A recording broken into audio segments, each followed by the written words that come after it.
say it with me. I pledge allegiance to the flag of the United States of America and to the republic for which it stands, one nation, under God, indivisible, with liberty and justice for all.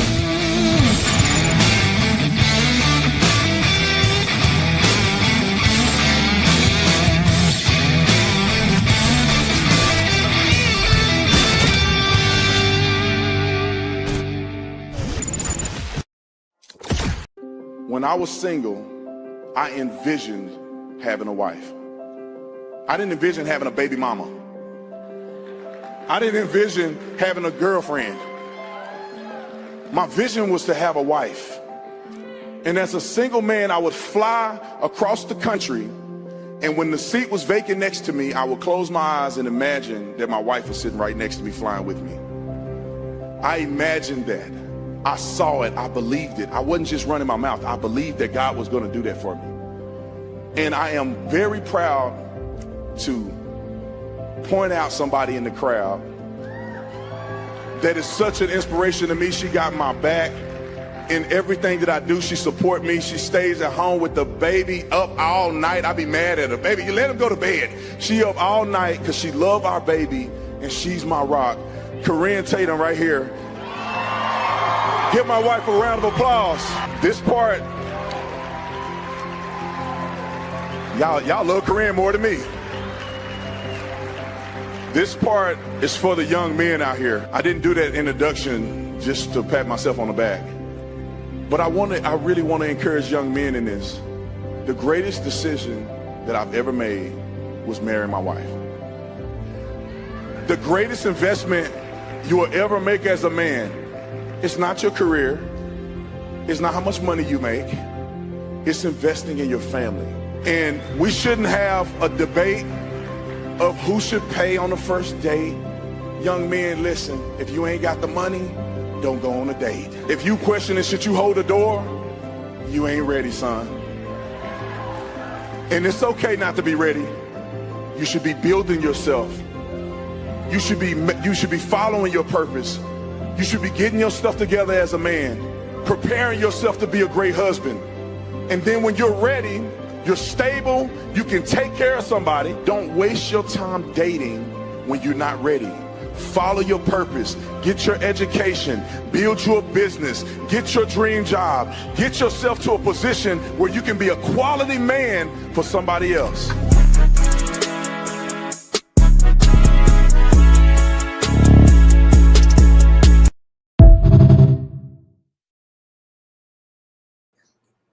Is that inspirational or what? Brandon Tatum is an outstanding American patriot. Follow him on his social media sites if you're not already doing so. Every young man in America should have to listen to that speech. And I do believe it will change, if even just a little bit, history of our men in this country. I would say starting in at least the beginning of junior high school, if not maybe towards the end of elementary, that should be something that's mandatory in the school system for young men to listen to. Just my personal opinion. You have many places to be tonight. You chose to be here with me, and for that, I'm forever grateful. I thank you very, very much. I wanted to share that with you folks. I follow Brandon on all of his social media sites, and I look up to the man. Whether or not he'll be on my show one day, I don't know. He's got way more subscribers these days than I do. But when we started out, we were about the same, but now he's skyrocketing up there, and he's got a wonderful message. Anyhow, before we dive into the things that I wanted to talk about in tonight's show, there are some breaking news stories that are coming across right now that I wasn't even prepared for. So I will, in fact, this was coming across as I was, as the introduction was going for the show. So I'll just read this briefly to you, and I'll do more information on it. Look it up, and we'll probably talk more about it on Thursday's show. I guess a whistleblower has come forward, and that was with the FBI during the Biden-Harris administration, worked for Christopher Wray, the FBI director then. And the FBI now, under Kash Patel, has went and checked out his story, and it appears to be true. The FBI blocked an investigation into allegations that the Chinese Communist Party manufactured fake driver's licenses and shipped them to the U.S. in a scheme to influence the 2020 presidential election in favor of Joe Biden, because it would contradict then FBI Director Christopher Wray's congressional testimony. Newly declassified FBI documents say the records include communication between FBI officials ahead of the 2020 election, were recently declassified by FBI Director Kash Patel and transmitted to Senate Judiciary Committee Chairman Chuck Grassley. It's been reported that Patel located it and declassified the original reporting documents. And it goes on and on and on. I'm not going to bore you with all this because I haven't had a chance to vet any of it. But like I say, this is coming across the wire right now. So we will look into that, and we will get back to you with more of it. Also, it appears that there are some issues happening with the Senate now wanting to. So the House approved the big beautiful bill, and then the Senate sort of making adjustments to it. And now it appears as it was getting ready to go for the president's signature, the Republicans now want to send it back to the House or want to add things that were taken out back into it. So whether or not we're going to have the president be signing it anytime soon, I don't know. But what I had planned to talk to you about tonight is the big beautiful bill and where it stood, and the fact that it passed the House and then now it's passed the Senate. And it's going through all its ups and downs, checks and balances, things being added, things being removed. And then it was going to be off to the president. Until now, this breaking news is saying that maybe that might not happen right away because the Republicans are now the ones that are saying we took too much out of it. I don't know. Prior to that, what I was going to talk to you about is the bill itself and what it actually means. All right? Because there's a lot of misinformation out there. A lot of things that are being said by Democrats and Republicans. It's just not true, especially on social media. There are people out there, especially on the YouTube platform, that are experts in this bill that don't know jack shit about this bill. In fact, they're clueless. And they're just banking on what's being told of them by the Democrat members of Congress, which is all fear mongering. It's all bullshit. All right. So what does the bill actually do? Okay, so here's the facts, folks. It will boost our economy. In fact, it will turbocharge it. It will root out fraud, waste, and abuse in a slew of federal programs. And make critical investments in our defense with the military and border immigration priorities, the wall, all of which the Democrats in Congress are 100% against. They've been spreading no merit bullshit and just outright making shit up for the purpose of fear mongering. Not because they don't like what's in the bill, but because a Democrat president didn't come up with it. Trump came up with it. And they hate Trump. If Joe Biden had put forward this exact same bill, every one of those Democrats would be in favor of it. But everything Trump does, it doesn't matter. They're against it. So they're out there spewing nonsense. And then people on social media pick it up and they run with it as if it's factual information because the Democrats said it. It's not true. Even Elon Musk is spreading false information about this bill. And it's pathetic. I mean, it really is. You know, I have painfully went over a lot, at least what we've been able to see that we know of that's out there, the basics of this bill. And we're going to discuss that here in a second. And you tell me, who the hell wouldn't support this? And again, the Democrat members of Congress, for the most part, they're behind what's in this bill. Well, except for the immigration shit, okay? And the fact of who will be affected with Medicare, Medicaid. But other than that, they're fear-mongering because it's Trump and the Republicans that came up with this.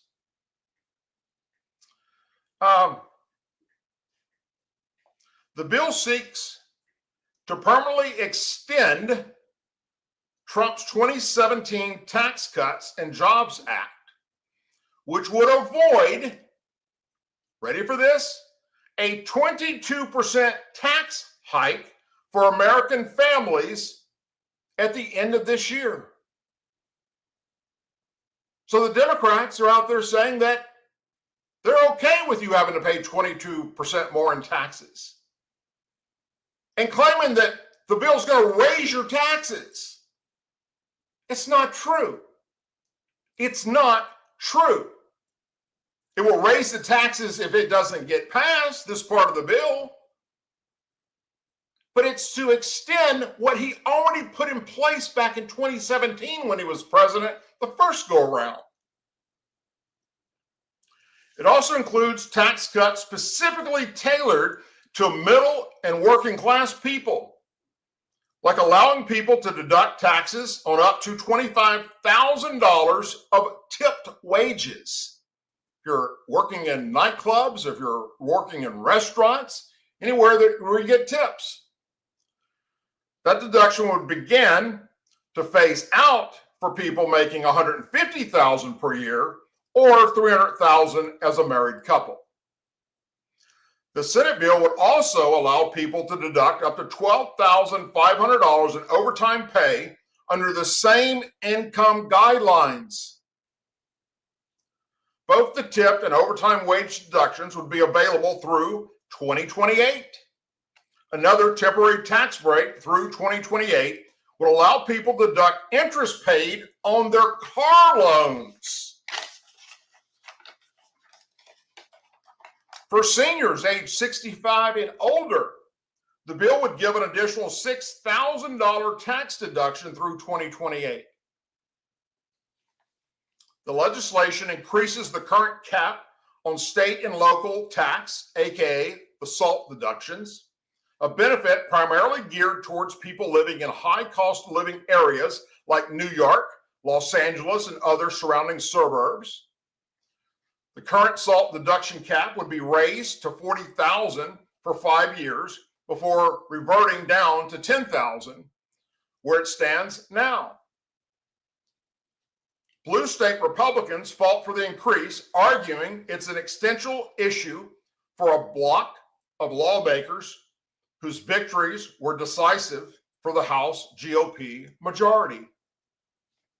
However, Republicans from redder areas have criticized SALT deductions as a giveaway to high tax states as a reward for their progressive policies. So I kind of get that. Medicare cuts. Boy, have you heard the Democrats up in Washington, D.C. for the past week screaming about all these hundreds of thousands of people that are going to lose their health insurance. Well, let's talk about the facts here. The facts that they don't want you to know. Medicare cuts, Medicaid cuts have proven to be the biggest pain point among Republicans, though many of the changes that have been proposed are widely popular. Cuts to the widely used healthcare program account for roughly $1 trillion. That's right. They got that part right when they talk about it. And that's according to the recent nonpartisan Congressional Budget Office, the CBO. The CBO found that under the Senate GOP's plan, nearly 12 million Americans would lose their health insurance. And that's exactly what the Democrats in Congress are telling you. 12 million people are going to be without their health insurance. How could the Republicans do this? Strip them of their health insurance. But they don't tell you the rest of the story. Who are those 12 million people? Those are illegal aliens that we're paying for, and freeloaders that shouldn't be on it to start with. But through the years, the Democrats have allowed this to happen, where they keep giving these handouts to people to keep them in poverty, for crying out loud, where they don't want to work. They want government handouts. And the more babies they produce, the more government handouts they get. These are people gaming the system that we pay for. They're freeloaders. So the bill will have stricter work requirements as the crown jewel, meaning the bill would require able-bodied, childless adults between the ages of 18 and 64. Now think about this for a moment. You're between the ages of 18 and 64. You don't have a health problem, but you're on the system.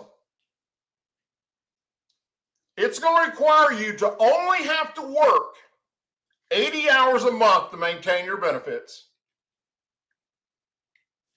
Some of you work 70, 80 hours a week, for crying out loud. 80 hours a month, that's all they got to do. If you don't have any health issues and you're able to work. These are, again, the people gaming the system, the freeloaders. We're going to get rid of them. That's what this bill does. Those are the people that are going to lose their health insurance, and they should. It will also, besides the 80 hours a month to maintain their benefits, or participate in community service, going to schools or engaging in a work program. But of course, the Democrats don't share these facts. They just spew lies that 12 million Americans will lose their benefits. It's not true. Now, tweaks to Medicaid and the tax rates are happening right now between the Democrats and Republicans to try and get this thing up to Trump. The rate change would, year by year, lower the provider tax and Medicare expansions states from 6% to 3.5%. The plan was tweaked to come from the Senate rules and now starts in fiscal year 2028. Just ahead of the bill's passage in the Senate, Republicans doubled a rural hospital stabilization fund pushed by lawmakers' concerns that the change to the provider rate would shutter rural hospitals around the country. You've heard that spewed 1,000 times from the Democrats in the past week. They're going to shut down hospitals in rural countries or rural counties. The fund would boost to $50 billion, half of which will be distributed through grants in chunks of $10 billion each year. Are you being told that? Republicans also removed a ban on Medicaid benefits funding transgender health care. Republicans did that. So if you want a sex change, the Republicans caved to the Democrats on this. And now we, the people, will pay for your sex change. That's what the Democrats want to keep in the bill, instead of that being stripped. Why should we have to pay for your sex change operation? Senate Republicans' bill also includes cuts to Supplemental Nutrition Assistance Program, aka SNAP, formerly known as food stamps. And what are the Democrats telling you?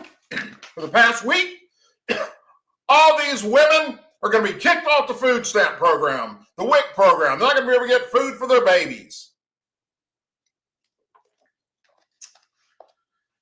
Like tweaks to Medicaid, Republicans push for work requirements for these benefits for able-bodied working age adults between the ages of 18 and 64, and or parents with children over the age of 8.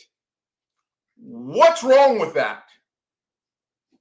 If you want a government handout to give you free shit, and there's nothing wrong with you, then the problem, that it needs to be fixed. How simple is this? That's what's wrong with our government. We have all these free handout programs that are designed for people in need. They're not designed for you to live on them for the rest of your life. They're there temporarily to get you back on your feet again, whether you lost your job or your house burned down or whatever the case may be.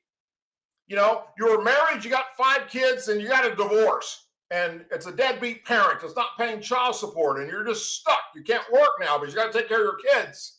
Okay? These programs are designed to help you get back on your feet, not live off of and freeload for the remainder of your life if there's nothing wrong with you. So it's even got stipulations in it where if you have a medical problem, there's something seriously wrong with you, you're not going to lose anything. But that's not what the Democrats are up there saying, is it? No. They're fear-mongering, trying to make you believe that this bill is going to take away everybody's Medicare or Medicaid benefits.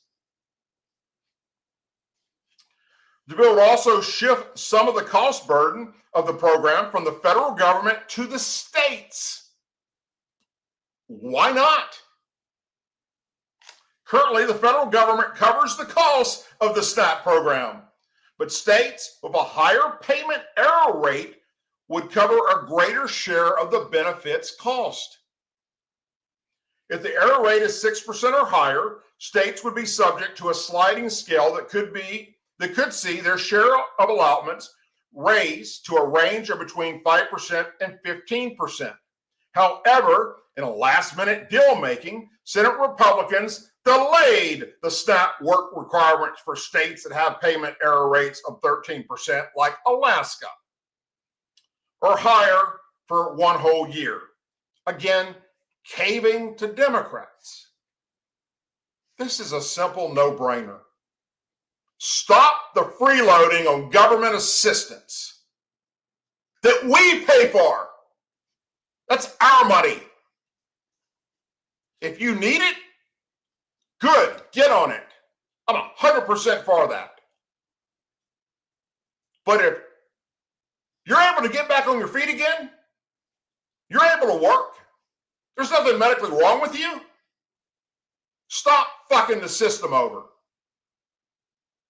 But the Democrats in Washington, D.C. want you to believe how hateful the Republicans are in Trump, stripping away all this from these American citizens without telling you who it actually will affect. The bill raises the borrowing limit on the U.S. government, $36.2 trillion national debt, by $5 trillion. A bunch of Republicans didn't want to see that happen. A failure to raise that limit, also called the debt ceiling, before the U.S. government runs out of cash to pay its obligations, could result in a downgrade in the country's credit rating and potential turmoil in the financial markets. You can guarantee it will happen. Trump has made it a priority for congressional Republicans to deal with the debt ceiling and avoid a national credit default. A bipartisan argument struck in 2023 under the Biden-Harris administration suspended the debt ceiling until January 2025. So they put it off on whoever the next president would be. Multiple projections show the U.S. is posed to run out of cash to pay its debts by sometime this coming summer, as in any day now. So this had to happen. There was no choice. The bill includes billions of dollars in new funding for defense programs and federal immigration enforcement. That the Democrats surely don't like. The bill provides $25 billion to build a Golden Dome missile defense system similar to Israel's Iron Dome. Again, Democrats in Washington, D.C., you've heard them just like I have, saying how this is wasteful money. And of course, Trump's border wall. Wasteful money. The bill would also surge an additional $45 billion to immigration and customs enforcement for the detention of illegal immigrants. An additional $15 billion would be directed towards modernizing the U.S. nuclear trident and $29 billion for shipbuilding and the maritime industry base. Several new provisions were included in the bill that hike or create fees for migrants who seek asylum, a work permit, or apprehend upon others. Among the list of new fees is a new $100 fee for those seeking asylum that become an annual fee for every year that asylum applications remain pending. There's also a new $1,000 minimum fee for immigrants granted temporary entry into the U.S. on the grounds of humanitarian or significant public interest. So for migrants caught trying to illegally enter the country through a port of entry, a new minimum $5,000 fee would come into play. There's another new $5,000 fee for immigrants or migrants that are arrested after being ordered to be removed. There's also a new fee of between $500 and $1,500 for migrants whose immigration status is changed by a judge or who appeal for a status change. Then there's a new $30 electronic visa update system fee for certain Chinese nationals. They also have to maintain biographic and travel information in the countries online so that, my friends, are the facts about this bill that the Democrats in Congress and Elon Musk claim is so horrible and will destroy Americans. Facts matter. And I am so sick and tired of listening to these far-left liberal pundits on YouTube and Rumble and Facebook and Instagram spewing nonsense based on the nonsense being spewed by Democrats up in Washington, D.C. that are lying to the people. The problem is so many people don't want to do their homework. How many times have you heard me on this show tell you, if you doubt anything I'm saying, then don't take my word on it. Fact check it. Look it up yourself. You're capable of doing that. Everybody today has a computer in their pocket. Google it. Don't listen to what's coming out of the Democrat members of Congress. They're liars. And don't listen to the liberal idiots all over social media that are experts in this field that are just spewing what the Democrats are saying. Because it's not true. Moving on.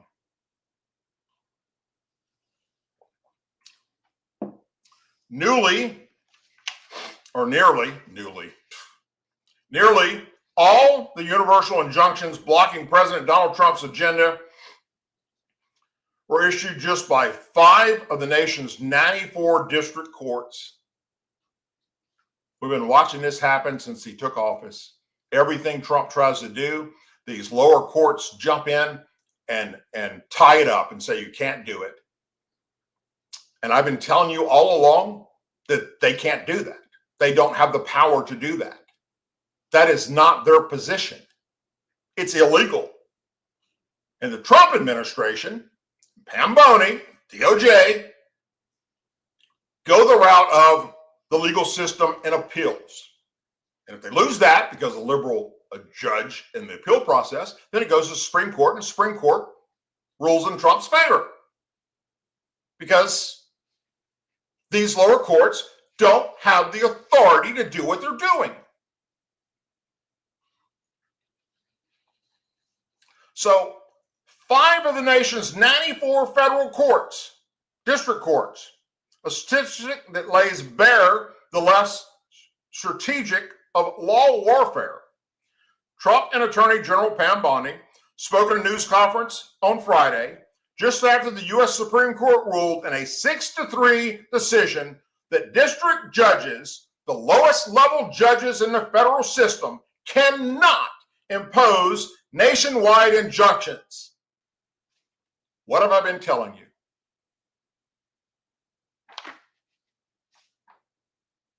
There it is.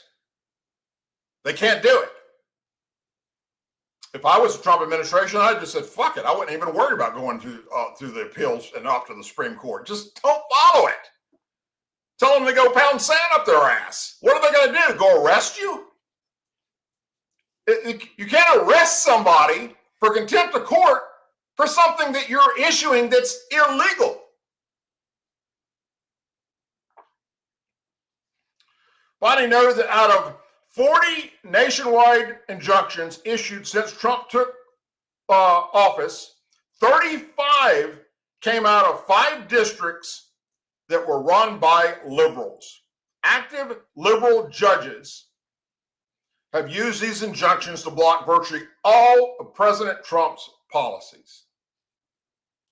Nationwide injunctions are court orders that prevent the federal government from implementing a policy of law. They have a cascading effect impacting the entire country, not just the parties involved in the court cases, and have been used against the Trump administration at a vastly higher rate than any previous administration in American history.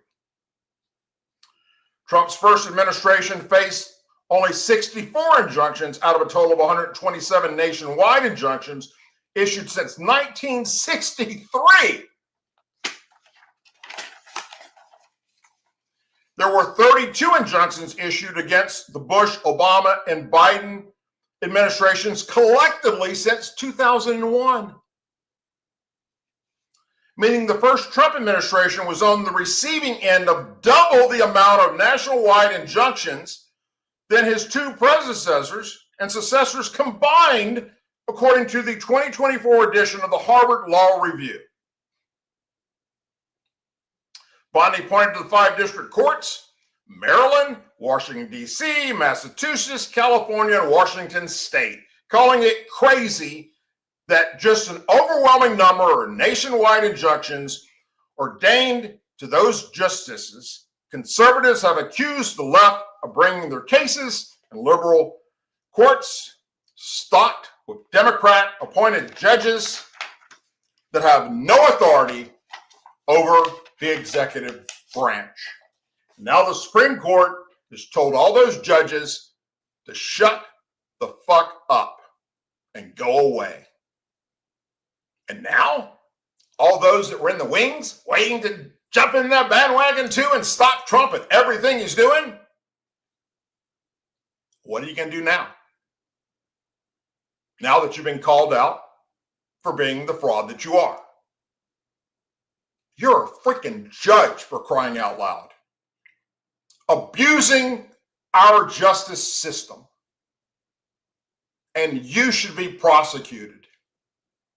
The Department of Justice should now go back to every one of those judges that knowingly, they know, you know what kind of schooling you have to go through and experience you have to become a federal judge? That ain't something that somebody just passes the bar and gets appointed to, for crying out loud. That's an appointment by a president of the United States. You've been a lawyer. You've been a trial judge. You've done all this stuff. You were probably a DA for a long time. They know what they were doing was illegal. If me or you abuse the justice system and do something illegal, what's happening to us? We're going to jail. Why are they not going to jail? Maybe they will. We'll see. Now, this is what I'm going to share with you is really, it's sad because I really like this guy. I mean, I did. I don't now. Now I think he's a piece of shit, and I wouldn't spit in his mouth if he was dying of thirst in front of me, dehydrating and about to croak. Wouldn't even piss in his mouth. That's how bad this guy's actions have stirred my emotions. And damn it, that I really like his movies and his acting. And everybody knows who he is. Actor John Cusack.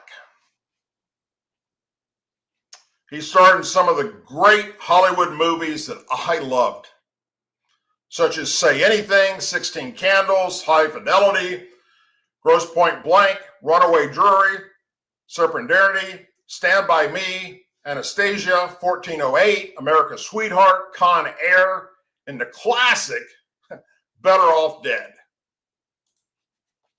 That I love that movie. Turns out he is really anti-Israel and anti-Donald Trump. Expressed last Friday that he hopes that Iran does get a nuclear weapon.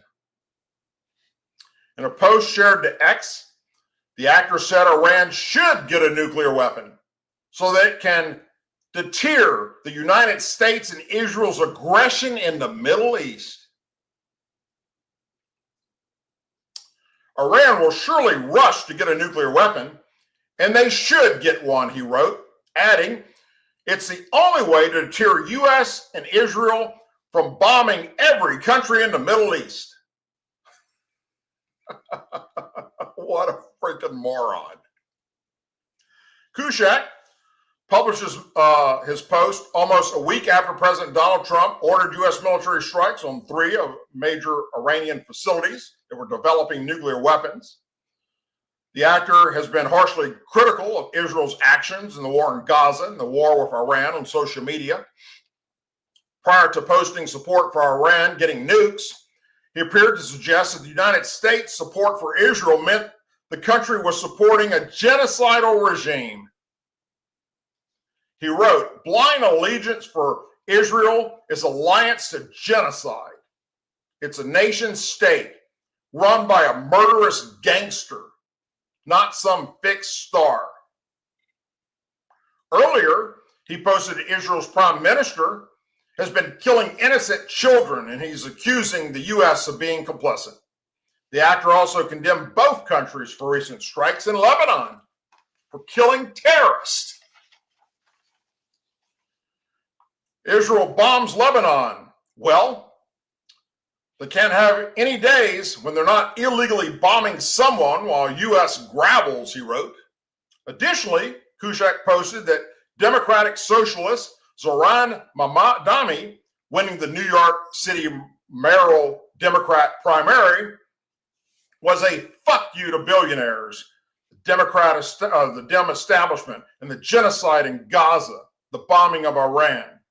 In a post from last Wednesday, Cusack accused Israel soldiers of murdering innocent Palestinians seeking aid and blasted party figures for not speaking out about it. The fact that so many in the Democrat Party and the Republican Party will not speak out and work every day to stop this genocide should haunt them for the rest of their lives and end their political careers, he wrote. So then I went to his X account today to see if those tweets are still up. Go look at them yourself. They're there. The guy has lost his mind. He's never served a day in the military. He's never served a day in our government. He's an actor that I used to like. I love some of his acting in some of his movies. I did. And he turned out to be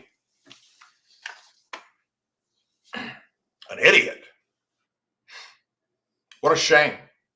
What a shame. Two Chinese nationals face serious charges after they allegedly acted as agents of the People's Republic of China's government to collect intelligence about U.S. Navy service members and bases, while also recruiting other military members to carry out tasks for the country's main foreign intelligence service. The Ministry of State Security, Department of Justice, said the Chinese nationals, Eunice Chen, who resides in Happy Valley, Oregon, and Lauren Lay, who traveled to Houston on a tourist visa in April of 2025, were arrested on Friday.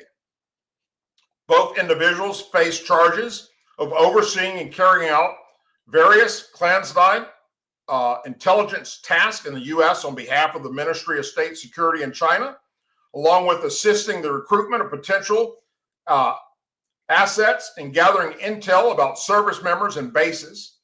The two are accused of facilitating a dead drop payment of cash on behalf of the Chinese Communist Party.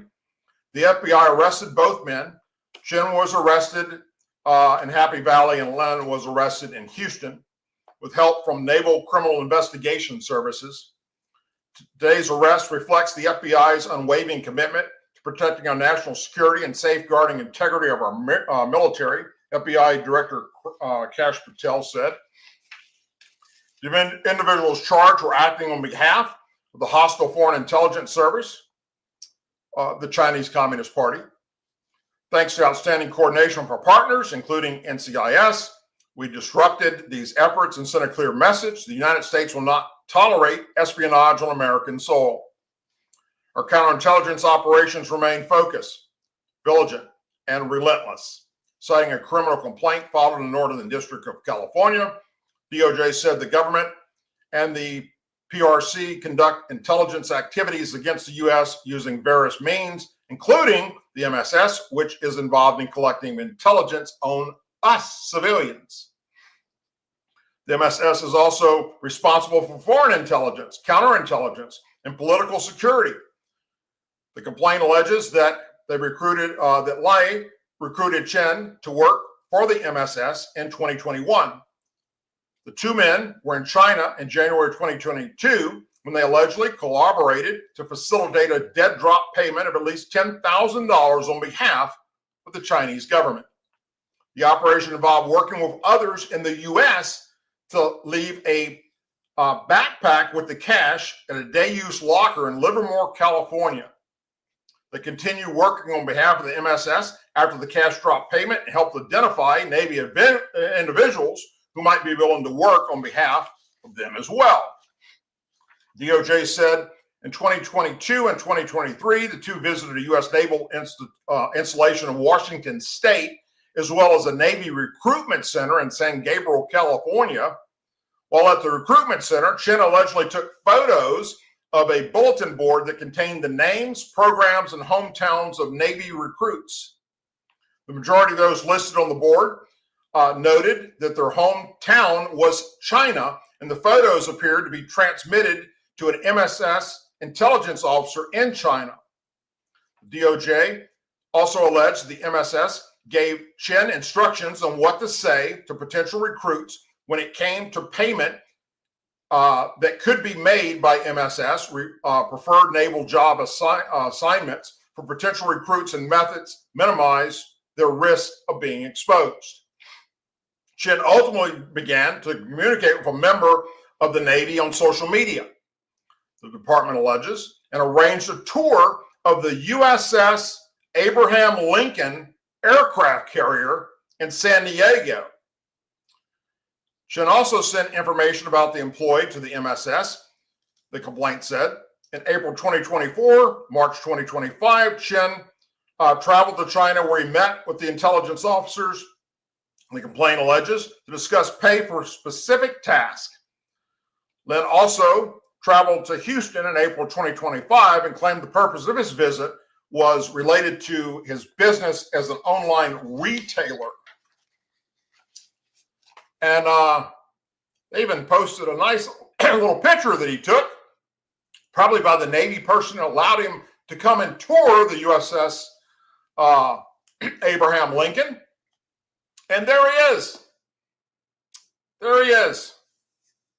On our nuclear aircraft carrier, a Chinese spy, welcomed aboard by somebody in the Navy, who, by the way, is going to be in prison for a very, very long time here real soon. Just one of many spy networks that are happening all across this country. The Justice Department issued a memo directing U.S. attorneys to prioritize and maximal pursuit denaturalization proceedings as part of an effort by the Trump administration to crack down on crime. The memo from Assistant General Attorney General Brett Shumate states that denaturalization cases, in other words, you're from another country, you came here legally, and you went through the process and you became an American citizen. And then you start committing crimes in America. The denaturalization cases involve individuals who pose a potential danger to national security, including those with a nexus to terrorism, espionage, or unlawful export from the U.S. Sensitive goods, technology, or information raising national security concerns. So if you came from another country to America legally, you applied for citizenship, we granted it and made you an American citizen, and then you start committing crimes of espionage and terrorism, this directive, not only will it put you in jail and get you deported, but it will strip you of your American citizenship. And guess who is against this? If you guess the Democrats up in Washington, D.C., well, you got it right. Really? Come on, Democrats. They're not going to tell you the small print. It's for freaking people that became terrorists in America after becoming an American citizen. Oh no, they should be allowed to go to jail and then continue to be an American citizen. Get the fuck out of here with that bullshit. Shifty shift. AOC. Now, we all watched what Israel and America did to Iran recently. One would think that they would get the message, right? We did something that no other country on earth can do. Did it with stealth. Not a single person injured on our side. Pulled off a great aerial dismantling, or at least setting it back for years, Iran's nuclear program. Well, Iran has not learned from their mistakes. They have fired several missiles at U.S. Navy warships conducting operations in the eastern Mediterranean Sea in the past few days, according to a release issued by the Pentagon on Sunday. The U.S. Sixth Fleet positioned 5 warships in the area to provide defensive support to Israel. Thankfully, the ships were able to intercept all the Iranian ballistic missiles, the release said. This comes in the aftermath, obviously, of the Israel and U.S. military conducting airstrikes on Iran's weapons-grade nuclear facilities. Iran also, over the weekend, called on all Muslims across the world to stand up and fight against what they call Western aggression.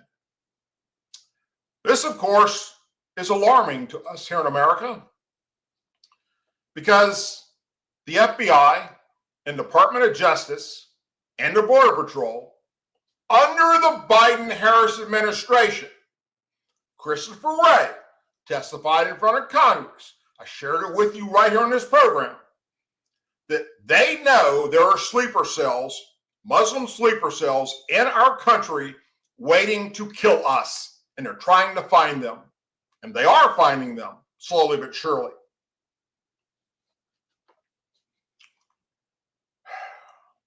Let's hope that they find them all before they follow the Iranian leaders, the Ayatollah's commitment to kill us all. Next, the Democrats in Washington, D.C. will be against that. Oh, it's okay. They're peacefully protesting.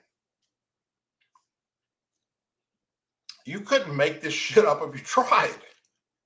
If you would have asked me, just go back 10 years ago. Hell, let me give you one better than that. Let's go back to 5 years ago and told me we'd be where we're at right now with what's coming out of Washington, D.C. I would tell you you're smoking Hunter Biden crack. Go back 20 years ago, I would think you need to be put in a straitjacket. But look at us now. Look what we're up against now. Not only terrorists in America waiting to kill us, far left liberal ideology that's infiltrated our school systems and got our students rallying for Hamas terrorists on college campuses, but terrorist sympathizers in our own Congress supporting it, like Rashida Tlaib and Alihan Omar and AOC, Jasmine Crockett, Anita Presley. There's no way. Nobody would have believed this would be possible in America. That we'd be where we're at right now. But here we are, my friends. And, who knows what tomorrow brings. But I'm sure it's going to give me plenty of material for Thursday night. And I hope that you will tune in on Thursday night. Wherever you're watching me, hey, hold on one second. Jamie, hey, calm down. You got a heart condition. You don't need to be doing that. So medication for her heart. She gets upset because she hears somebody outside, the kid playing in the yard or something, starts growling, freaks me out because she's old and she doesn't need to be doing that. She's supposed to be calm. Anyhow,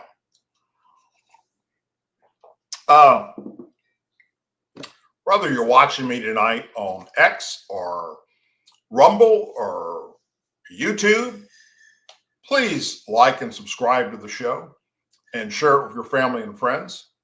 Of course, tell them that if they have little ones in the room, keep the volume down or watch it afterwards when the kids go to sleep, because every now and then Mr. Doug says a bad word or 20 because he's not politically correct and he's proud of that. But you get the message. We have to continue to build this and continue to spread factual information to all Americans. And it's working. There are people, I know because they contact me, they send me emails, and they say, man, I was a lifelong Democrat, Doug, just like you were. And thank you for showing me the truth. I've switched parties now. And when I read those emails, in fact, I think I'll bring some of them on the show and read the emails to you because it's heartwarming, my friends, to know that you're making a difference, that people are waking up and seeing this for what it is. If anything breaks between now and Thursday, I will either do a live program about it or I will do a video about it. Other than that, I hope that you will tune in on Thursday night. As always, please say a prayer for our men and women serving in the United States military, our veterans, our law enforcement officers, our first responders, their families, our angel families, our blue and gold star families, and our country. May God bless the United States of America. May God bless each and every one of you. And I'll see you back here on Thursday night at 8 p.m. Central Time. Until then, be safe. Make sure you tell your loved ones how you really feel about them, because the next second in life is not guaranteed. Good night, everyone. And thank you for being a part of tonight's show.